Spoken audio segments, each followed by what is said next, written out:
Boa noite. Que a paz de Jesus nos envolva os corações. Agradecendo a Deus por mais esta bendita oportunidade do aprendizado e do amparo que recebemos. Pedindo pelos que sofrem, encarnados ou desencarnados, que a misericórdia do Pai se faça presente. Pai nosso que estás no céu, santificado seja o teu nome. Venha a nós o teu reino e seja feita, Pai, a tua vontade, assim na terra como no céu. O pão nosso de cada dia dá-nos hoje. Perdoa, Senhor, as nossas dívidas, assim como perdoamos aos nossos devedores. Não nos deixes, Pai, cairmos em tentação. Livra-nos, Senhor, de todo mal. Que assim seja, graças a Deus e graças a Jesus. Jesus tudo deu de si sem pensar em si, a benefício de todos. Jesus não estabeleceu qualquer mercado para a distribuição dos dons divinos. E foi o próprio Cristo quem nos ensinou a dar de graça o que de graça recebemos. Ensinamento que está no capítulo 26 do Evangelho segundo o Espiritismo por Allan Kardec. Dom de curar. Ouçamos então as palavras de Jesus em Mateus capítulo 10, versículo 8. Curai os enfermos, ressuscitai os mortos, limpai os leprosos, expeli os demônios, dai de graça o que de graça recebestes. E Kardec explica: dai de graça o que de graça recebestes, disse Jesus aos seus discípulos, e por esse preceito estabelece que não se deve cobrar aquilo por que nada se pagou. Ora, o que eles haviam recebido de graça era a faculdade de curar os doentes e de expulsar os demônios, ou seja, os maus espíritos. Esse dom lhes era dado gratuitamente por Deus, para alívio dos que sofrem e para ajudar a propagação da fé. Ele lhes diz que não o transformem em objeto de comércio ou de especulação, nem em meio de vida. Ainda neste capítulo, vamos encontrar mediunidade gratuita. É no item 7, de 7 a 10. Os médiuns modernos, pois os apóstolos também tinham mediunidade, receberam igualmente de Deus um dom gratuito, que é o de serem intérpretes dos Espíritos para instruírem os homens, para lhes ensinarem o caminho do bem e levá-los à fé, e não para lhes venderem as palavras que não lhes pertencem, pois que não se originam nas suas ideias, nem nas suas pesquisas, nem em qualquer outra espécie de seu trabalho pessoal. Deus deseja que a luz atinja a todos, e não que o mais pobre seja deserdado e possa dizer: não tenho fé porque não pude pagar. Não tive a consolação de receber o estímulo e o testemunho de afeição daqueles por quem choro, pois sou pobre. Eis porque a mediunidade não é um privilégio, e se encontra por toda parte. Fazê-la pagar seria, portanto, desviá-la de sua finalidade providencial.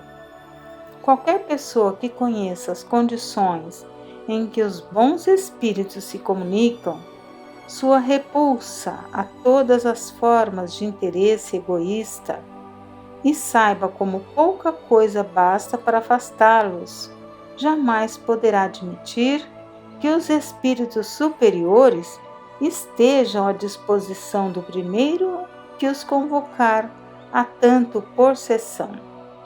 O simples bom senso repele semelhante coisa. Não seria ainda uma profanação evocar por dinheiro os seres que respeitamos ou que nos são caros? Não há dúvida que podemos obter manifestações dessa natureza Mas quem poderia garantir-lhes a sinceridade? Os espíritos levianos, mentirosos e espertos e toda a turba de espíritos inferiores, muito pouco escrupulosos, atendem sempre a esses chamados e estão prontos a responder ao que lhes perguntarem, sem qualquer preocupação com a verdade. Aquele, pois, que deseja comunicações sérias, deve primeiro procurá-las com seriedade, esclarecendo-se quanto à natureza das ligações do médium com os seres do mundo espiritual. Ora, a primeira condição para se conseguir a boa vontade dos bons espíritos é a que decorre da humildade, do devotamento e da abnegação, o mais absoluto desinteresse moral e material.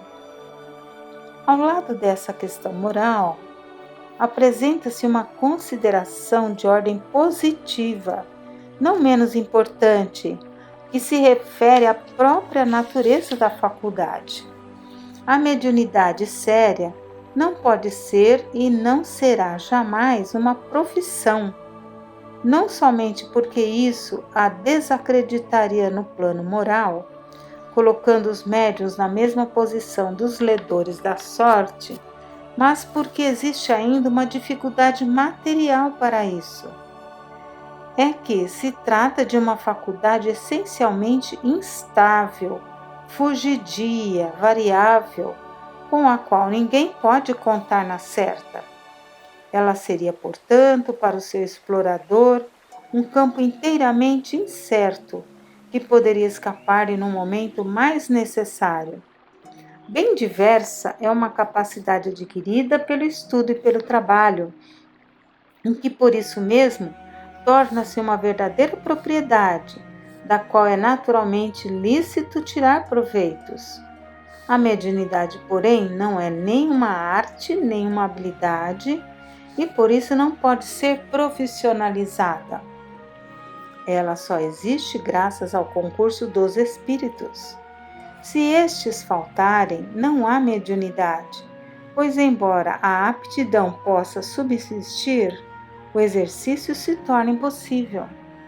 Não há, portanto, um único médium no mundo que possa garantir a obtenção de um fenômeno espírita em determinado momento.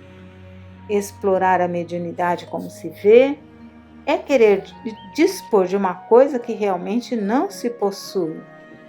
Afirmar o contrário é enganar os que pagam, mas há mais, porque não é de si mesmo que se dispõe, e sim dos espíritos, das almas dos mortos, cujo concurso é posto à venda. Esse pensamento repugna instintivamente. Foi esse tráfico, degenerado em abuso, explorado pelo charlatanismo, pela ignorância, a credulidade e a superstição, que provocou a proibição de Moisés. O espiritismo moderno, compreendendo o aspecto sério do assunto, lançou descrédito sobre essa exploração e elevou a mediunidade à categoria de missão. A mediunidade é uma coisa sagrada, que deve ser praticada santamente, religiosamente. E se há uma espécie de mediunidade que requer esta condição de maneira ainda mais absoluta, é a mediunidade curadora. O médico oferece o resultado dos seus estudos, feitos ao peso de sacrifícios geralmente penosos. O magnetizador, o seu próprio fluido e, frequentemente, a sua própria saúde, eles podem estipular um preço para isso. O médium curador transmite o fluido salutar dos bons espíritos e não tem o direito de vendê-lo. Jesus e os apóstolos, embora pobres, não cobravam as curas que operavam. Que aquele, pois, que não tem do que viver, procure outros recursos que não os da mediunidade, e que não lhe consagre, se necessário, senão o tempo de que materialmente possa dispor. Os espíritos levarão em conta o seu devotamento e os seus sacrifícios, enquanto se afastarão dos que pretendem fazer da mediunidade um meio de subir na vida. A explicação que acabamos de ver é de Allan Kardec. E no livro O Consolador, temos a questão 402 que aborda esse assunto. Seria justo aceitar remuneração financeira no exercício da mediunidade? Emmanuel responde: quando um médium se resolva transformar suas faculdades em fonte de renda material, será melhor esquecer suas possibilidades psíquicas e não se aventurar pelo terreno delicado dos estudos espirituais.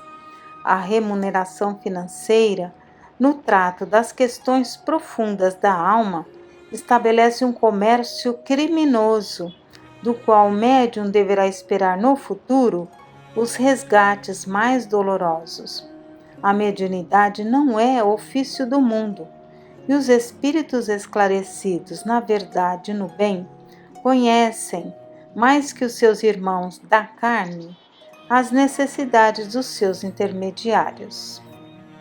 Como vimos, Jesus e os espíritos superiores nos ensinam que a mediunidade deve ser praticada com desinteresse material e moral. E o centro espírita, que segue estas orientações, sabe que o auxílio vem do alto, vem de Deus, de Jesus e de espíritos amorosos que nos querem bem, nos ajudam e nos alertam para os nossos deveres e compromissos na caridade do auxílio ao próximo. Como diz Bezerra de Menezes, mediunidade com Jesus é serviço em benefício ao próximo. Grandes exemplos da mediunidade com Jesus, desinteressada, praticada com abnegação, poderíamos citar Paulo de Tarso, além dos apóstolos, como nos lembrou o Evangelho. E como exemplo maior dos últimos tempos, temos Francisco Cândido Xavier, que cedeu os direitos autorais dos mais de 400 livros, por ele psicografados mediunicamente, cedeu para editoras e instituições, nada cobrando dos quase 70 anos de trabalho com a espiritualidade superior. As pessoas ficavam muito agradecidas pelas mensagens de consolo que recebiam através do Chico e muitos lhe presenteavam com alguma coisa que ele passava adiante para o necessitado. Muitas vezes recusou dinheiro e até fazenda. No livro Lindos Casos, encontramos um caso interessante que pode ilustrar o nosso estudo. Chama-se Não Posso Aceitar Dinheiro. Uma senhora residente em Belo Horizonte, casada com um alto funcionário do Estado, por ser parente do senhor Armandinho, procurou-o para, por seu intermédio, falar ao Chico. Atravessava uma quadra de sofrimentos. Havia perdido o pai e um ente familiar achava-se gravemente enfermo. O senhor Armandinho levou-a à casa do médium, que resolveu satisfatoriamente o seu caso e ainda possibilitou-lhe recebesse uma mensagem do progenitor que se autenticara pela letra, pelo assunto e pela espontaneidade com que fora recebida. Agradecida e emocionada com o que recebera do seu pai, tanto mais que o Chico ignorava o que se passava, pegou uma cédula de 200 cruzeiros e a ofereceu ao médium como gratidão e para que comprasse um presente. E, excusando-se delicada e humildemente, o Chico a abraçou, dizendo-lhe: não posso aceitar, minha irmã, nenhum dinheiro. Tudo que recebo é de graça, vem do mais alto, por misericórdia imensa do Pai. Devo também dar de graça para continuar digno do amparo que lhe recebo. A senhora, concluiu o senhor Armandinho, despediu-se surpresa, agradecida e emocionada por ver um rapaz tão pobre, tão bondoso, portador de tanta virtude, inclusive da que o fazia renunciar ao dinheiro, e exclamou: Ele é mesmo digno da missão que possui, que Jesus o proteja. E partiu feliz pelo exemplo a que assistira e pelo bem que recebera. Para encerrar as nossas reflexões de hoje, vamos a mais uma pergunta respondida por Emmanuel, a 411. Onde a luz definitiva para a vitória do apostolado mediúnico? Essa claridade divina está no Evangelho de Jesus, com o qual o missionário deve estar plenamente identificado para a realização sagrada da sua tarefa. O médium sem Evangelho pode fornecer as mais elevadas informações ao quadro das filosofias e ciências fragmentárias da Terra. Pode ser um profissional de nomeada, um agente de experiências do invisível, mas não poderá ser um apóstolo pelo coração. Só a aplicação com o Divino Mestre prepara no íntimo do trabalhador a fibra da iluminação para o amor e da resistência contra as energias destruidoras, porque o médium evangelizado sabe cultivar a humildade no amor ao trabalho de cada dia, na tolerância esclarecida, no esforço educativo de si mesmo, na significação da vida, sabendo igualmente levantar-se para a defesa da sua tarefa de amor, defendendo a verdade sem transigir com os princípios no momento oportuno. O apostolado mediúnico, portanto, não se constitui tão somente da movimentação das energias psíquicas em suas expressões fenomênicas e mecânicas, porque exige o trabalho e o sacrifício do coração, onde a luz da comprovação e da referência é a que nasce do entendimento e da aplicação com Jesus Cristo. Como Jesus e seus apóstolos exemplificaram a mediunidade gratuita, que é o dar de graça o que de graça recebeste, o médium pode servir com alegria e gratidão a Deus, como quem sabe ser instrumento dos benfeitores espirituais que aproveitam as horas de nossa vida na escola do Evangelho, onde poderemos aprender com Jesus a amar o próximo como a nós mesmos. Que Deus nos abençoe.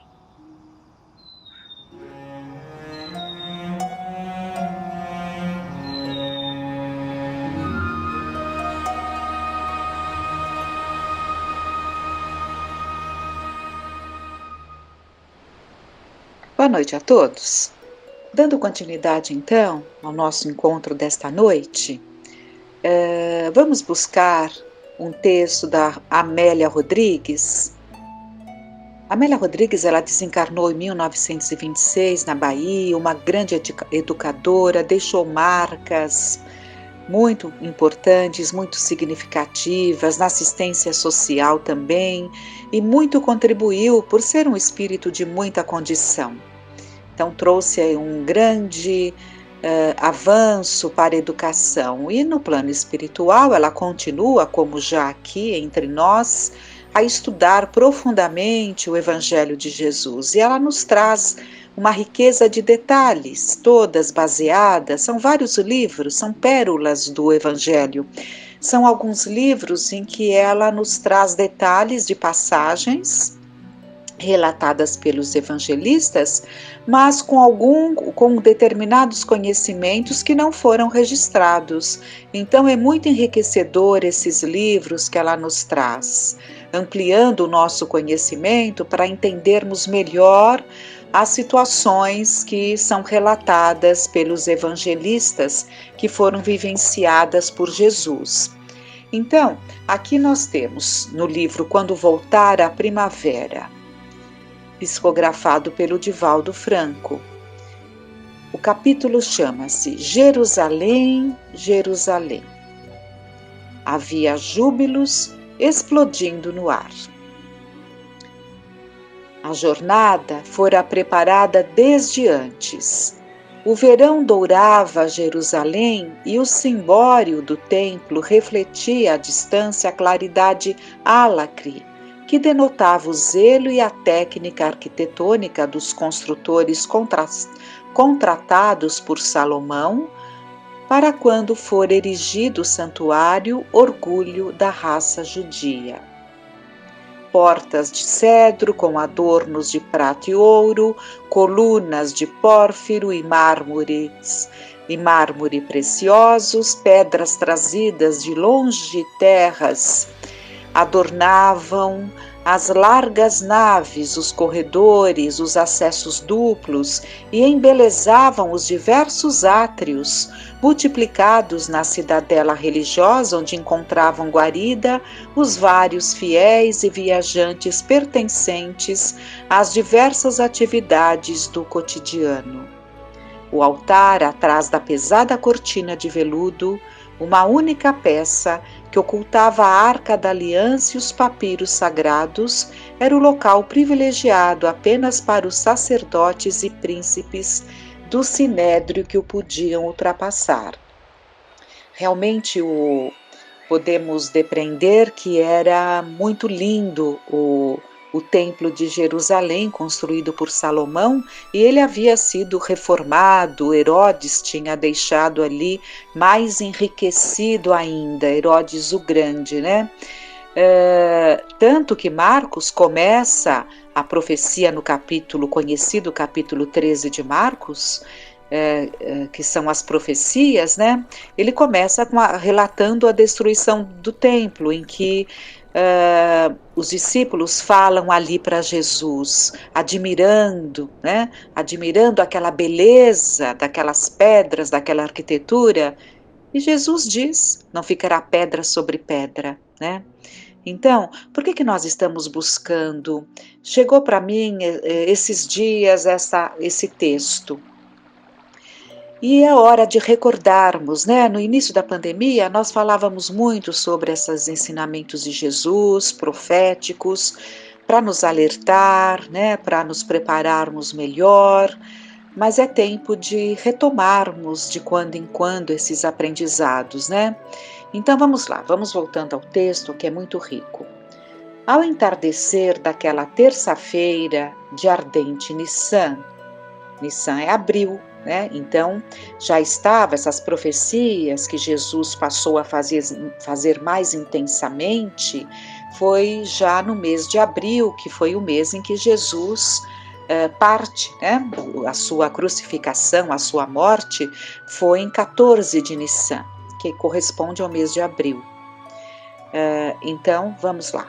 Ao entardecer daquela terça-feira de ardente Nissan, o mestre e os discípulos saíram do imenso e opulento santuário, quando os inocentes amigos, deslumbrados pela grandeza das pedras, linhas e a riqueza sobre a qual se erigia, disseram emocionados: "Vede, Senhor, que templo, que pedras, que edifícios!" Havia alegria mal disfarçada em orgulho vão, com que a humildade se esmagava ante as exterioridades mundanas. Em verdade, respondeu dúcido e melancólico Jesus, em verdade vos digo que não ficará pedra sobre pedra que não seja derribada. Os companheiros entremostraram-se estremunhados e se entristeceram sem compreender. E de fato, né, isso foi nos anos 33 e nos anos 70, no governo do judaico do Vespasiano, o imperador Tito, né, para tomar Jerusalém, derruba pedra, não fica pedra sobre pedra. Jerusalém é toda destruída, tanto que toda aquela família judaica teve que partir mundo afora. Então, se as profecias se cumprem, É importante que nós entendamos o seu sentido para que nos preparemos melhor, né? Dando o valor devido aos ensinamentos de Jesus, porque não houve um tio, uma vírgula que não tenha um sentido profundo. Todas as suas palavras carregam um sentido muito profundo.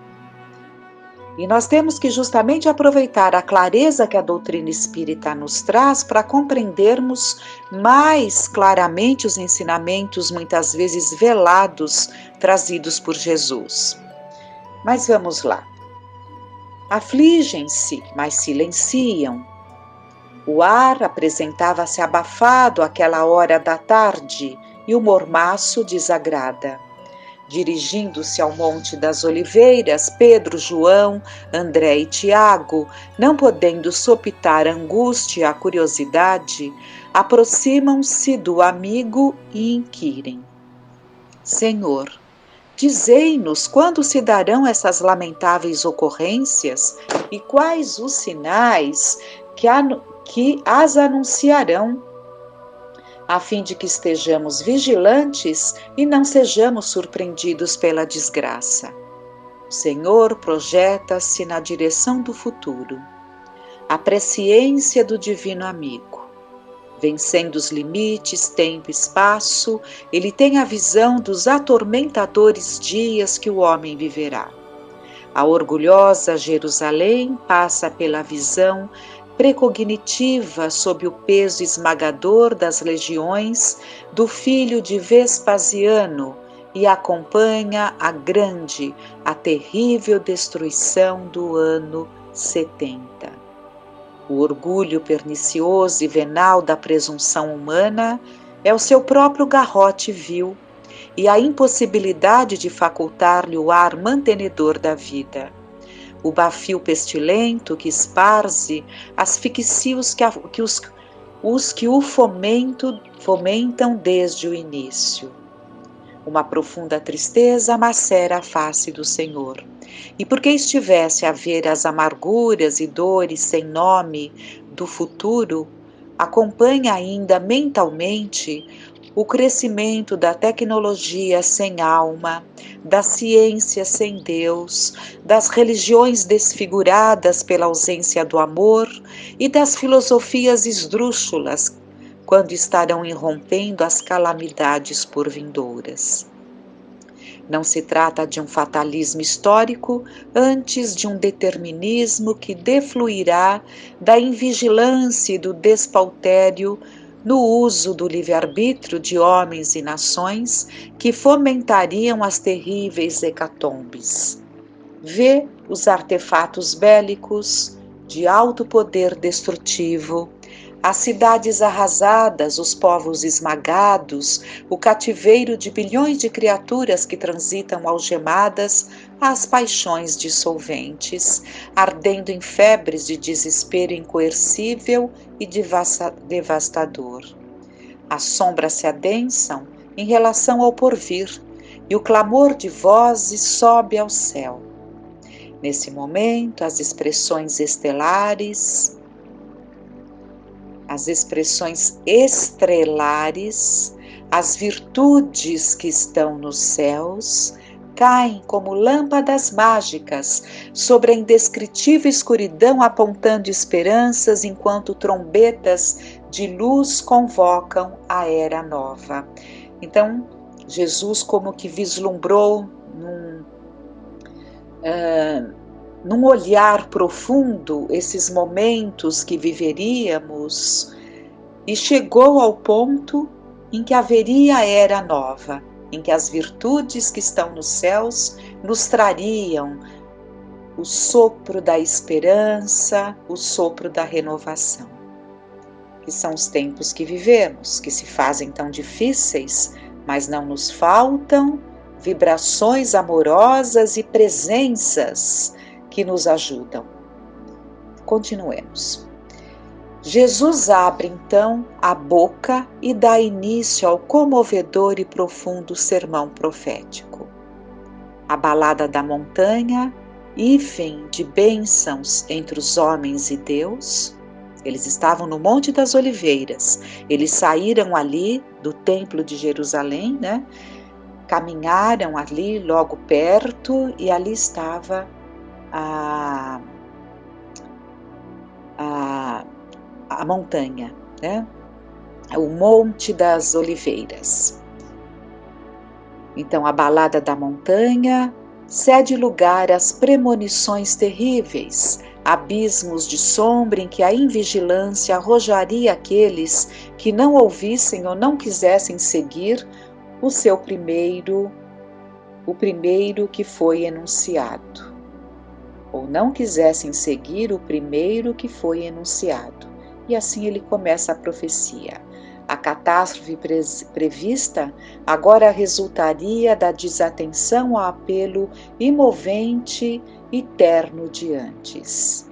E ele começa: que ninguém vos engane, ficai vigilantes, a fim de que não sejais surpreendidos. O dia e a hora ninguém sabe, só o Pai, nem o Filho.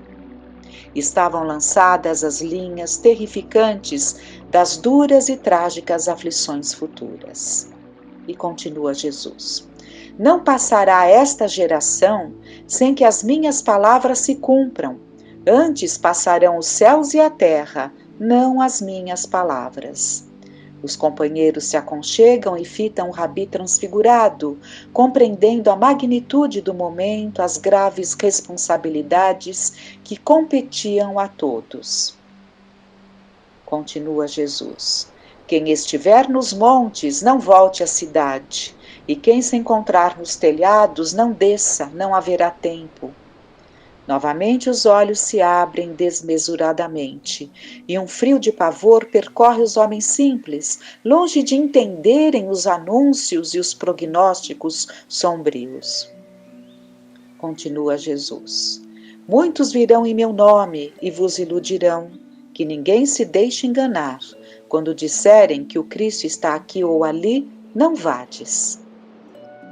Senhor, interrompem-no, ansiosos, dizei-nos como será esse fim? Ao ouvirdes de guerras, os rumores, terremotos e tragédias, a abominação onde não deve estar, eis que se anunciam os primeiros sinais, porém ainda não é tudo. As mães que amamentarem, lamentar-se-ão, e verão a dor dos filhos na face estampada. Irmãos entregarão seus familiares, sereis todos perseguidos em meu nome e levar-vos-ão aos tribunais se me amardes. A grande tribulação se iniciará levando de roldão as mazelas e misérias humanas. De Jerusalém não ficarão sequer pedras acumuladas. O sol se escurecerá antes as sombras que se levantarão da terra e a lua se banhará de sangue. Os homens simples choram angustiados ante as perspectivas sombrias. O cancioneiro prossegue e a patética chora os sofrimentos que desabarão sobre o mundo. Longo é o desfiar das dores. Aí Jesus diz novamente: por fim, virá o Filho do Homem na sua glória. A noite tomba sobre o Monte das Oliveiras, e um silêncio profundo invade as mentes em expectativa de dor. No alto coruscam as estrelas e o vento leve perpassa pelo arvoredo. Lá embaixo, Jerusalém pontilha lâmpadas vermelhas nos veladores, e as vozes do dia cedem lugar aos queixumes das trevas. Jerusalém foi destruída por Tito, que a situou como um válum de 8 quilômetros de comprimento coberto de bastiões e impiedosamente crucificou os sobreviventes, golpeando as mulheres, a quase todos matando de fome, no sítio dos 100 dias, rasgando o véu do templo e derrubando pedra sobre pedra, fez cumprir a profecia. Incêndios lavraram a cidade dos profetas, e a orfandade tomou lugar no coração do povo eleito, que partiu sem rumo pelas 4 direções do planeta. A louca ambição de João de Giscala em desafiar Roma, como fizeram os macabeus contra os gregos, falhou 40 anos depois, noutro Nissan, após Jesus. Desde então, as guerras e os rumores de guerra, a abominação e a permissividade tomaram lugar entre os homens.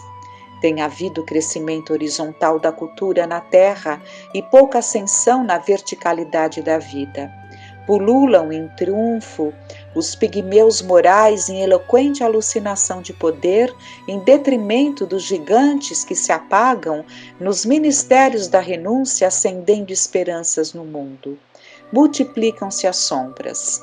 O poder desvairado confraterniza com o absolutismo em prejuízo da força dos direitos humanos.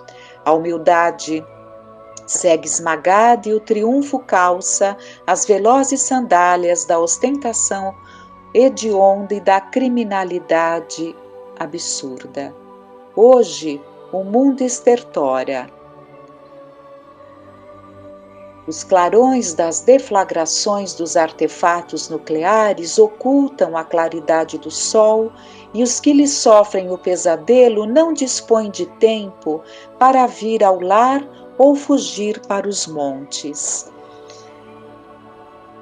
E o tempo se aproxima, então nós não poderemos terminar tudo como eu havia idealizado, mas vamos aos poucos. É um texto muito profundo, nós vamos aprofundando, mas o que fica para nós, né? Porque ficou muito claro que Jesus vislumbrou todas essas situações.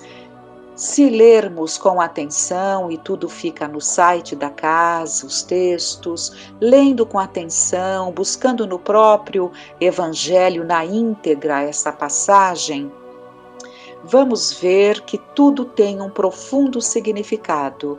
Mas chega o momento da Boa Nova. Não, a Boa Nova foi quando Jesus esteve aqui. Chega o momento da retomada da Boa Nova. Jesus nasceria novamente no nosso coração. Jesus, esquecido por todo esse tempo, sou o momento dele nascer no nosso coração, porque provavelmente ainda não nasceu. Quando Cristo vai nascer no nosso coração? Quando vivermos os seus ensinamentos. Então soa para nós a hora deste momento de surgir em nós o homem novo. Para que não sejamos descuidados, porque não haverá tempo, como Jesus avisou, e avisou em todas as suas parábolas. Podemos depois falar com detalhes sobre as parábolas das 10 virgens, daquelas 10 noivas que saem em busca do noivo, porque é dito que ele estava para chegar, e elas saem com as suas lâmpadas, e as 5 precavidas, cuidadosas, levam azeite. Outras 5 vão só com as lâmpadas e não levam azeite, e não podem entrar nas bodas, e não podem estar com o noivo. O noivo o noivo simboliza Jesus. Então, nós vamos ficando com esses ensinamentos, que possam falar em nosso coração, muito agradecidos a Deus por esses momentos, e que esse tempo que tivemos, né, com essas palavras, com esses ensinamentos, revivendo os alertas, os chamamentos de Jesus, possam calar fundo em cada um de nós. Tudo passará sobre a terra, mas minhas palavras não passarão. Com muita gratidão, com a esperança sempre de um tempo melhor, que deve se fazer dentro de nós, como uma lâmpada acesa, mesmo que as trevas, que tudo no nosso entorno estivesse em trevas, se tivermos a lâmpada acesa com azeite suficiente para prosseguirmos nesta caminhada ao encontro do nosso Mestre Jesus. Com muita gratidão no coração, tenhamos uma noite de paz.